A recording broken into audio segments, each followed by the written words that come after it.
Buenas tardes. Es para mí un gusto estar con ustedes y compartirles un poco de lo que hacemos en el instituto en colaboración con nuestros colegas reumatólogos. Entonces, el tema de hoy que vamos a compartir es la utilidad de la resonancia magnética en el diagnóstico de sacroileitis. La resonancia magnética de las articulaciones sacroiliacas se ha establecido como una modalidad valiosa para el diagnóstico temprano de sacroileitis en pacientes con hallazgos radiográficos no concluyentes.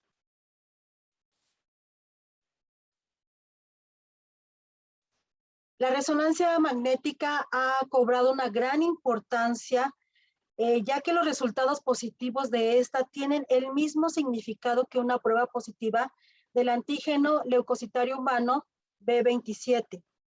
Existen varias patologías como es las espondiloartropatías, que comprenden un grupo de enfermedades reumáticas inflamatorias crónicas que incluyen a la espondilitis anquilosante, la artritis reactiva o anteriormente llamada síndrome de Reiter, artritis o espondilitis asociada con enfermedad inflamatoria intestinal, la artritis psoriásica y la espondiloartritis indiferenciada. Este grupo de padecimientos afectan principalmente al esqueleto axial, manifestándose con dolor y rigidez, y además son cero negativos para el factor reumatoide y tienen el antígeno leucocitario humano B27 positivo. La principal manifestación clínica de estos padecimientos es la sacroileitis. Entonces, ¿por qué estudiar la articulación sacroiliaca? Hago énfasis que está afectada en la mayoría de los casos de espondiloartropatía axial, siendo la sacroileitis la primera manifestación. La resonancia magnética se ha establecido como la modalidad valiosa para el diagnóstico temprano de sacroileitis en pacientes con hallazgos radiográficos no concluyentes. Además de que el resultado positivo de las imágenes que se obtienen a través de una resonancia magnética tienen igual valor que una prueba positiva del antígeno HLB27, por lo tanto se ha considerado como un biomarcador. Además de que es la fuente real de lumbalgia en el 15 al 30% de los casos. Como cualquier articulación, es importante conocer la anatomía para comprender las lesiones patológicas y su apariencia en las imágenes. Tenemos entonces que las sacroiliacas están ubicadas en la pelvis, que es una zona de transición ubicada entre la columna y las extremidades inferiores. Por lo tanto, estas articulaciones están sujetas a una gran cantidad de tensiones que pueden ser desde arriba o bien desde hacia abajo.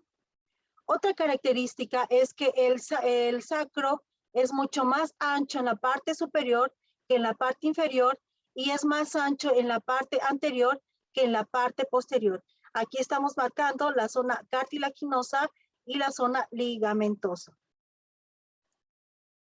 Existen también diferencias en cuanto a la anatomía en hombres y mujeres, lo cual hace de mayor interés. Por ejemplo, en los hombres, la articulación tiene un origen a partir de S1, S2 y S3. Sin embargo, la integración de S3 en las mujeres es poco común, lo que hace que la superficie de carga de esta articulación es más pequeña y la posición de la faceta articular es más horizontal, como lo vemos en estas reconstrucciones 3D por tomografía computarizada. En amarillo estamos marcando la parte cartilaginosa y en azul la parte ligamentosa. Esta articulación está compuesta por ligamentos intrínsecos y extrínsecos, a veces también denominados ligamentos capsulares, como son el ligamento sacroiliaco anterior, el posterior y el ligamento sacroiliaco largo. Como ligamentos extrínsecos o también ligamentos llamados accesorios, tenemos al ligamento sacrotuberoso, sacroespinoso y el ligamento iliolumbar. Algunas características generales de estos ligamentos es, por ejemplo, que el ligamento sacroiliaco anterior es mucho más delgado que el ligamento sacroiliaco posterior. Este ligamento sacroiliaco posterior tiene la característica de que puede estirarse en periodos de lordosis lumbar, como es durante el embarazo. El ligamento sacroiliaco posterior largo, este es un ligamento que tiene la característica de ser bastante fuerte y que consta de múltiples haces que pasan de la cresta lateral del sacro hasta la espina ilíaca posterior y en el extremo posterior de la cresta ilíaca. Los ligamentos interiosos, de los cuales van a estar escuchando a lo largo de esta charla, también conocidos como ligamento axial, conecta al sacro y al ilion en los niveles de S1 y S2.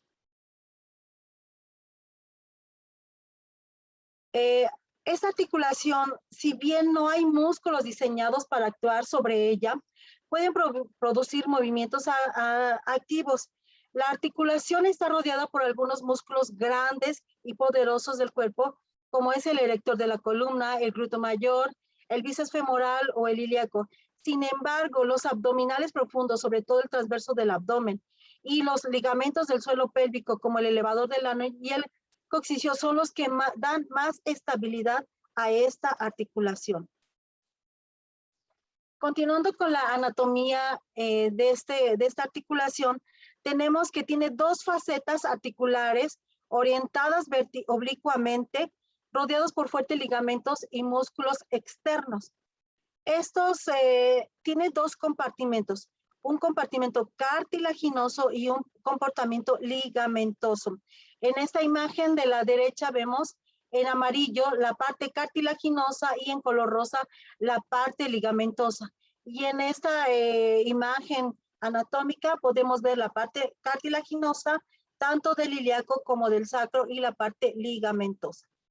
Dependiendo de qué porción estemos viendo, si la parte anterior, la parte media o la parte posterior en el plano coronal, vamos a ver ciertas características de esta articulación. Entonces, aquí en estos cortes histológicos vemos en la parte anterior cómo está la parte cartilaginosa y ligamentosa. En la parte media vemos esta transición tanto del cartílago como los ligamentos, y cuando estamos en un segmento más posterior, vemos prácticamente todo el componente ligamentoso.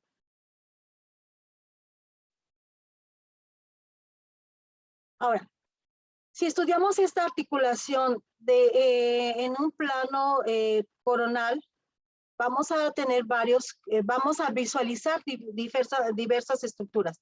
Por ejemplo, en la parte anterior, como lo muestra este esquema, prácticamente vamos a ver toda la zona cartilaginosa. En esta imagen, que es una preparación histológica, vemos el cartílago del ilíaco y el cartílago del sacro. Y en la parte más superior, vemos como el ligamento sacroiliaco anterior se funde y se une en el borde óseo tanto del ilíaco como del sacro. Por lo tanto, se considera una entesis. Esta es una articulación única, ya que el cartílago de ambas superficies articulares es completamente distinto en cuanto a grosor y composición. Tenemos entonces que el cartílago articular del lado ilíaco su componente principal es hialino y fibroso, es más delgado, como lo podemos ver en este corte histológico, y más fibroso. Además de que está compuesto principalmente por fibras de colágeno y escasos condrocitos. En cuanto al cartílago articular del lado sacro, como ustedes pueden ver, es mucho más grueso, tiene un componente más hialino y aquí podemos ver que es rico en condrocitos.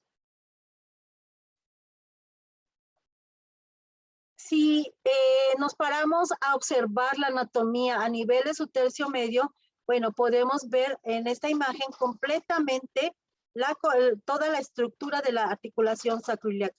Vemos el ligamento sacroiliaco anterior, cómo se funde con el hueso tanto del ilíaco como del sacro. Vemos el cartílago articular en toda su longitud y vemos esta cavidad que en condiciones normales mide de 2 a 3 milímetros en pacientes jóvenes y este va disminuyendo conforme avanza la edad. En la parte más distal vemos el segmento ligamentoso. En un acercamiento podemos ver en morado el ligamento sacroiliaco anterior, cómo se funde a nivel del hueso, tanto del ilíaco del sacro, pero también algo muy importante que se fija al cartílago de estas dos superficies articulares. Esto sucede tanto en el segmento anterior como en el tercio medio. Otro acercamiento, vemos que no existe como tal una articulación sinovial. Entonces, este es un dato muy importante porque la anatomía ha cambiado. Anteriormente se pensaba que era una articulación sinovial. Sin embargo, los anatomistas han estudiado que no tiene un componente sinovial.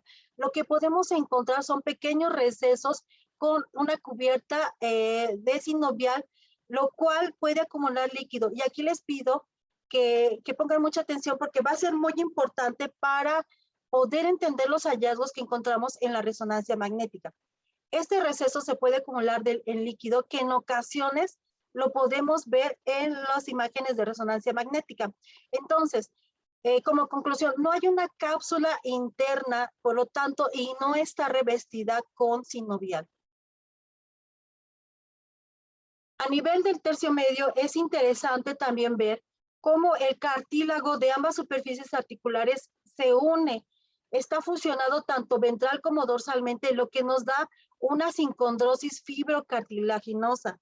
Pero también es interesante ver cómo los ligamentos interóseos también se unen y se fusionan con el cartílago. Entonces, en la imagen coronal, en la imagen coronal oblicua podemos ver la parte cartilaginosa y la parte ligamentosa. Si nos vamos hacia más posterior, ¿qué es lo que vamos a encontrar? Estamos en este nivel, entonces lo que vamos a encontrar en la parte media, en la parte ligamentosa, en donde se observan los ligamentos interóseos entremezclados con haces de tejido graso. Vemos parte de la porción cartilaginosa, y eso es lo que vamos a ver en la resonancia. ¿Por qué vemos esos segmentos? Porque en la parte, en la superficie cartilaginosa tiene una forma de oreja y entonces el espacio que vemos con ligamentos es el espacio retroarticular. Ahora, una vez que ya sabemos cómo es la anatomía de esta articulación, que es única por ese tipo de cartílago y los componentes que tiene en cada superficie, ahora, ¿cómo vamos a planear nuestro estudio? Entonces, tenemos que tener dos planos perpendiculares, uno coronal y uno axial oblicuo, en donde debemos incluir todo el hueso sacro desde su borde anterior hasta su borde posterior, y los planos axiales oblicuos van a ser perpendiculares a este. En el instituto tenemos la suerte de tener un equipo de 3 Teslas, en donde utilizamos una antena tanto de superficie anterior como posterior. Ahora, ¿cuáles son el protocolo que nosotros realizamos en el instituto? Bueno, vamos a realizar un plano coronal oblicuo en T1 con saturación grasa y un axial oblicuo también en T1 con saturación grasa, en donde principalmente vamos a ver cambios estructurales. El coronal oblicuo T2, el axial oblicuo T2 SPIR, que nos va a servir para determinar cambios inflamatorios y para determinar si hay osteitis o no, que es el dato más importante que veremos más adelante. Hay la necesidad de administrar medio de contraste realizando un coronal oblicuo y un axial oblicuo. Para poder entender los hallazgos que vamos a encontrar en las imágenes de resonancia magnética, me voy a remontar un poquito a la historia de por qué llegamos hasta la resonancia. Entonces, la obtención de imágenes de las articulaciones sacroiliacas y de la columna vertebral en el diagnóstico de sacroileitis son importantes para el diagnóstico, clasificación y seguimiento de la espondiloartritis y de la espondilitis anquilosante, sobre todo para valorar cambios estructurales, lo que la han llamado sacroileitis radiográfica. Sin embargo, desde la década de 1930, se sabe que la espondilitis anquilosante comienza en la gran mayoría de los pacientes en las articulaciones sacroiliacas y que la articulación sacroiliaca casi siempre se ve afectada en los pacientes con espondilitis anquilosante. En consecuencia, la sacroileitis radiográfica pasó a formar parte de los criterios de Roma en 1961 y de los criterios modificados de Nueva York en 1984. Y parte esencial de los criterios modificados de Nueva York, en 1984. En los años, a principios de los años de 1980, la tomografía toma un auge ya que presenta con mejor precisión el diagnóstico de sacroileitis.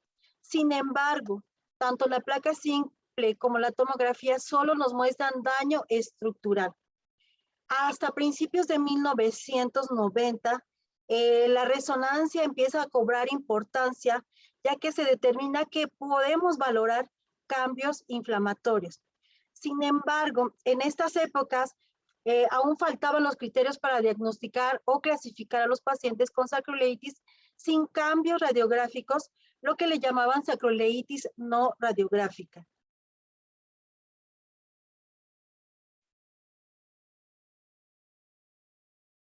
A partir del 2009 aparece el grupo de ASAS, que es una sociedad internacional de evaluación de espondiloartritis, y en ella se incluyen a pacientes con sacroileitis radiográfica y no radiográfica. Aquí la sacroileitis en estos criterios juega un papel importante y por primera vez se incluye a la resonancia magnética para diagnóstico y clasificación de estas patologías. En ese mismo año aparecen los primeros criterios para evaluar sacroileitis a través de resonancia, ya que se reunieron 10 médicos, 2 radiólogos y 8 reumatólogos y hacen un ejercicio de consenso. Ambos grupos tenían interés y experiencia tanto en espondilitis anquilosante como en imagen de resonancia magnética. En este consenso se revisaron y se discutieron numerosas imágenes de resonancia magnética de las articulaciones sacroiliacas de pacientes con y sin sacroileitis, que representaban todo el espectro de hallazgos que podíamos encontrar en un estudio. Se definieron además por consenso los hallazgos patológicos necesarios para definir la presencia de sacroileitis asociada a espondilitis anquilosante a través de una resonancia magnética con fines diagnósticos y de clasificación. Entonces, se clasificaron las lesiones inflamatorias activas y las lesiones estructurales. Estas lesiones estructurales lo único que nos indica es que en algún momento hubo una inflamación previa. Dentro de las lesiones inflamatorias activas tenemos al edema, a la osteitis de la médula ósea, la sinovitis, la entesitis y capsulitis. Dentro de las lesiones estructurales está la esclerosis subcondral, erosiones, el depósito de la médula ósea grasa periarticular y los puentes óseos que al final van a terminar en una anquilosis. Entonces, empecemos con el edema y la osteitis de la médula ósea. Estos en la secuencia sensibles al líquido los vamos a ver como una señal hiperintensa, pero debe de tener la característica de que debe ser hiperintensa, muy similar al líquido cefalorraquídeo. Entre más hiperintensa está esta imagen, como lo vemos aquí en este corte coronal oblicuo, vemos una señal completamente hiperintensa. Otro parámetro que debemos de tomar en cuenta es que la señal de la médula ósea interforaminal sacra constituye la referencia para la asignación de una señal normal dentro del hueso. Entonces, tenemos como referencias el líquido cefalorraquídeo cuando tenemos un aumento de la señal. Y bien, si tenemos duda, tenemos que consultar la señal de la médula ósea interforaminal para determinar si esto es normal o anormal. Entonces, el edema lo vamos a ver en el T1 como una imagen, una intensidad de señal hipointensa, como lo estamos viendo en esta imagen T1 en coronal oblicuo. Vean cómo en el STIR se ve hiperintensa y si aplicamos medio de contraste, esta imagen va a realzar y por lo tanto no tendríamos duda de estar ante una osteitis. Para determinar si es osteitis o no, siempre es necesario aplicar medio de contraste, porque eso nos indica que hay aumento de la vascularidad. Otro dato importante es que la localización es periarticular, es decir, en la médula ósea subcondral. El edema debe ser visible cuando tenemos una lesión nada más hiperintensa. Esta debe de ser visible en al menos un corte adyacente, ya sea previo o posterior, para cumplir con la definición de sacroileitis activa. Puede estar asociada con signos de daño estructural como esclerosis y erosiones. Entonces, aquí vemos estas imágenes, aumento de la intensidad de señal, muy cercano a la superficie articular, y vean cómo en el estilo persiste esta hiperintensidad, ¿sí? Y tenemos un corte anterior y un corte posterior. La sinovitis, si se acuerdan cuando hablamos de la resonancia magnética, la anatomía sobre todo, les dije que no olvidaran que no, en esta articulación, de acuerdo a los anatomistas, no hay una sinovial como tal, lo que hay son recesos. Por lo tanto, a pesar de que estos criterios están establecidos, creo que todavía hay trabajo por hacer y para definir realmente qué es sinovitis en una sacroileitis. De acuerdo a los criterios de Assas-Omerak, esta debe de ser, la debemos de buscar en la secuencia STIR, y como esta secuencia no nos permite diferenciar entre sinovitis y líquido articular fisiológico, debemos de administrar medio de contraste. Un dato muy importante es que si la sinovitis sin edema de la médula ósea no es suficiente para hacer un diagnóstico de sacroileitis con fines de clasificación. La entesitis, bueno, no hay que recordar que tenemos ligamentos intrínsecos y extrínsecos, pero de estos los más importantes son los del espacio retroarticular, que son los ligamentos interóseos. Entonces, estos los vamos a ver como imágenes hiperintensas tanto en el STIR como en el T1 con gadolinio. Y obvio, los tenemos que buscar en sitios donde los ligamentos y tendones se unen al hueso. Por eso son más visibles en el tercio posterior o la región más dorsal de esta articulación, tanto en el plano coronal como en el plano axial oblicuo. Ya mencioné que el espacio que donde más vamos a encontrar esa entesitis, pues es en el espacio retroarticular, que es donde se encuentran los ligamentos interóseos. También ya vimos en la anatomía que este ligamento, sobre todo el ligamento sacroiliaco anterior, se puede extender hacia el hueso del ilíaco o del sacro. Por lo tanto, se consideraba una entesitis, y por lo tanto, este aumento de señal se puede extender a la médula ósea, de la médula ósea tanto del sacro como del ilíaco, o bien hacia los tejidos blandos. La capsulitis. También en la anatomía les mencioné que no hay una cápsula como tal, entonces este es otro criterio de Assas-Omerak que todavía falta definir con claridad.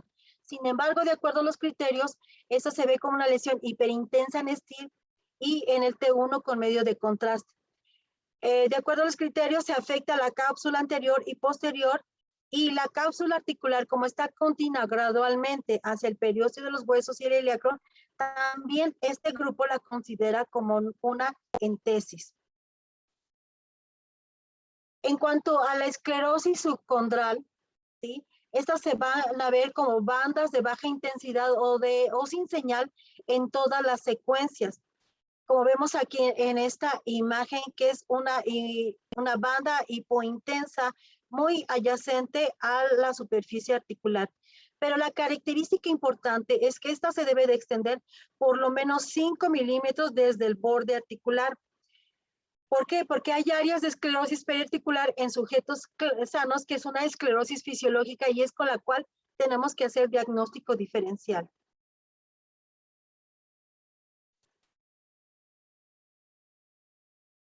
En cuanto a las secciones, como ustedes pueden ver en este T1, en el T2, esta imagen hipointensa, ¿sí?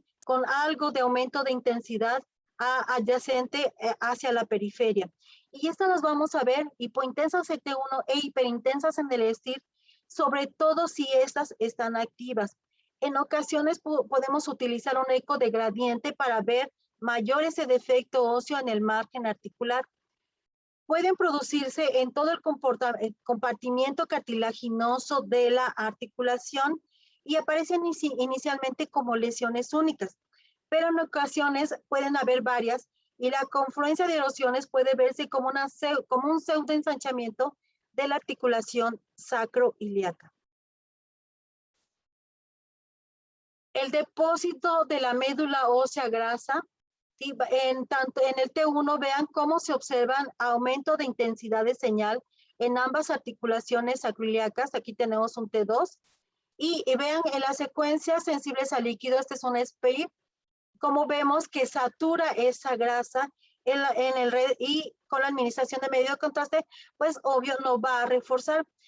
¿Cómo vemos este depósito de médula ósea grasa? Como un aumento de señal en las imágenes ponderadas en T1. Y esto se debe a que hay una esterificación de los ácidos grasos en las áreas inflamatorias, a menudo periarticulares de la médula ósea.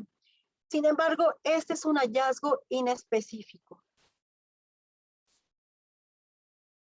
En cuanto a los puentes óseos, y que en un futuro van a formar anquilosis, también se observan como una intensidad de baja señal en todas las secuencias.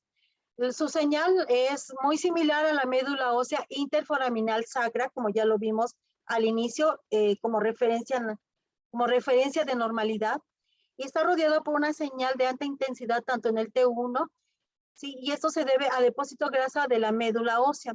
En ocasiones las superficies articulares se fusionan porque se forman puentes óseos y cuando hay varios puentes contiguos, la cavidad articular se vuelve cada vez más borrosa. Entonces, en conclusión, para el grupo de ASAS OMERACT, ellos establecen criterios diagnósticos de sacroileitis por resonancia magnética. Y estos son hallazgos requeridos para el diagnóstico de sacroileitis. Debemos de tener la presencia de lesiones activas en las articulaciones sacroiliacas, que esto refleja una sacroileitis activa y debe ser indispensable para cumplir el criterio de resonancia positiva para sacroileitis y aplicarse en la clasificación diagnóstica de ASAS. El edema medular óseo, que lo vemos en el STIR, o la osteitis, que la vemos en el T1 con gadolinio, son muy sugestivos de espondiloartritis, siempre y cuando afecten a las áreas subcondral y periarticular de la médula ósea. Muy importante que la existencia aislada de otras lesiones inflamatorias activas, como sinovitis, entesitis o capsulitis, sin edema óseo ni osteitis asociada, no es suficiente para la definición de sacroileitis por resonancia magnética. Otro punto interesante es que las lesiones estructurales como el depósito de grasa, las erosiones, la esclerosis y la anquilosis probablemente reflejen inflamación previa. Sin embargo, para esos criterios, su presencia sin edema óseo ni osteitis no es suficiente para el diagnóstico de sacroileitis. Una alteración de señal obligatoria es que si existe una sola lesión activa de edema u osteitis, la alteración de señal deberá estar presente en al menos 2 cortes consecutivos, como ya les demostré en imágenes previas. Si existe más de una alteración de señal de edema u osteitis en un corte, eso es suficiente para hacer el diagnóstico de sacroileitis o es suficiente para tomarlo como un criterio positivo. Bueno, sin embargo, no todo queda hasta estos criterios de ASAS OMERACT. Todavía hay mucho que trabajar en cuanto al diagnóstico de sacroileitis. Y entonces, ¿en qué estamos en estos momentos? Existen métodos cuantitativos, que es la ponderada por difusión y el contraste dinámico. Estos 2 métodos son eficaces para cuantificar los cambios inflamatorios, que es lo más importante para llegar al diagnóstico de sacroileitis, y son útiles para evaluar la eficacia del tratamiento en la espondiloartritis.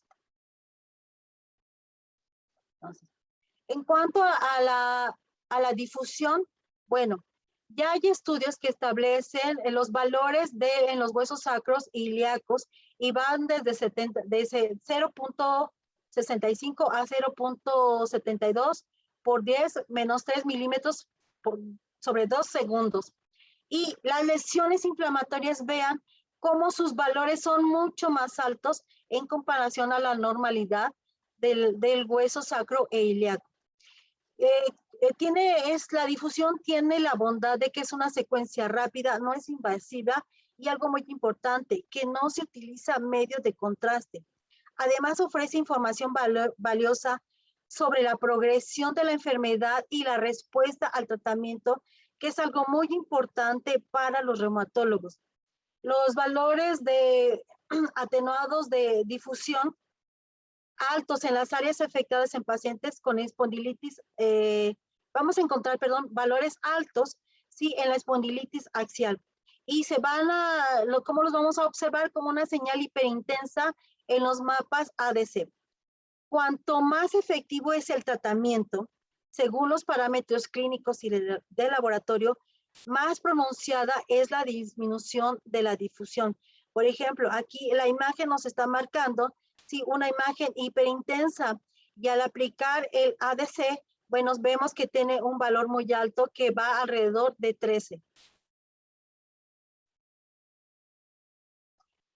Las imágenes ponderadas por difusión representan una herramienta útil para detectar y cuantificar las lesiones inflamatorias en pacientes con espondiloartropatías.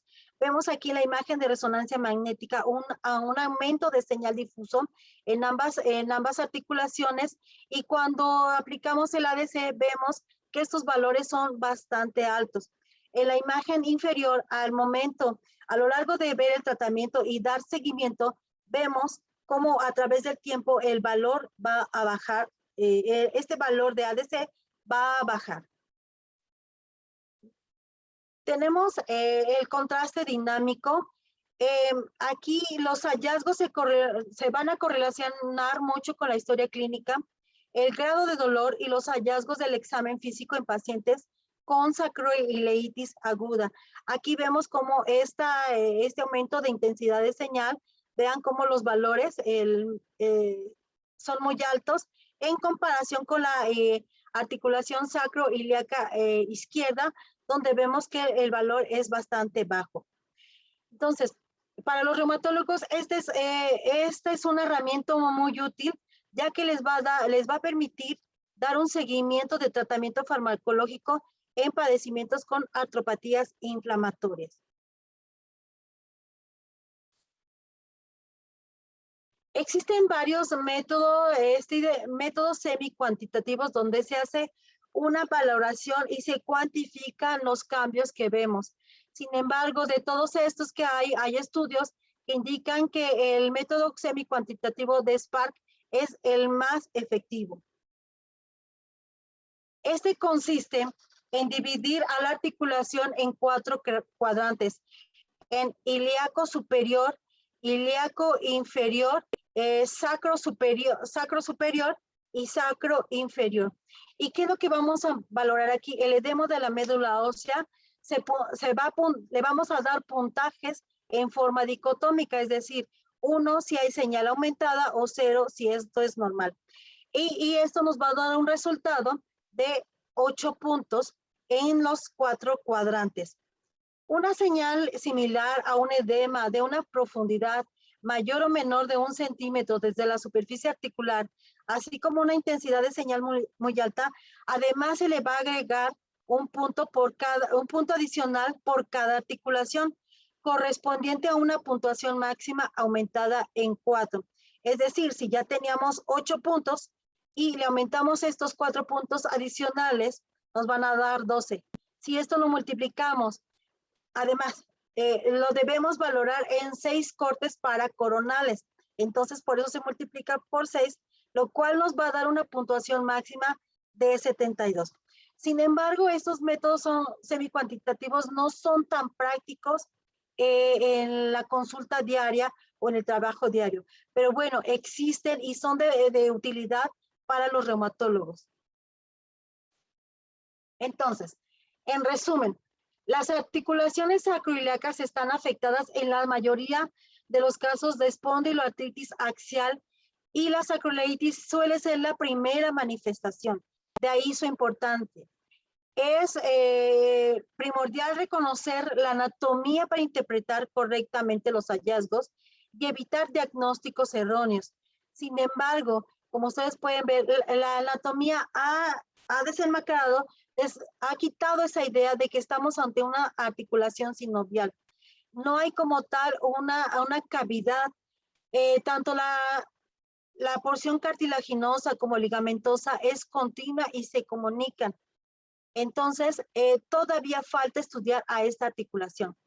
El uso de la resonancia magnética es el avance más actual y el cambio más importante con respecto a los criterios diagnósticos previamente establecidos.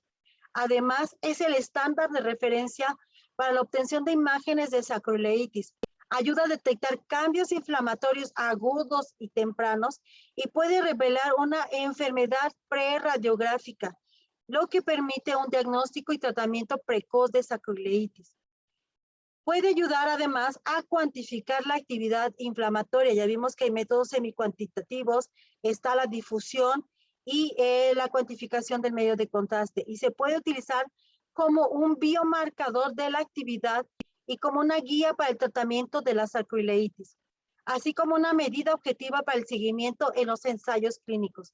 Y por último, no está todavía nada escrito. Los criterios propuestos para una resonancia magnética positiva proporcionan una primera estandarización y una base sólida para la clasificación de la resonancia magnética en los nuevos criterios ASAS para espondilitis axial. Entonces, repito, todavía estos criterios surgieron en el 2009, entonces todavía hay mucho trabajo que hacer y bueno, es un gran campo para hacer protocolos de investigación.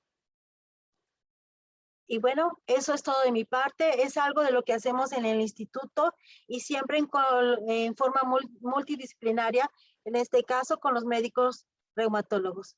Gracias, es todo de mi parte.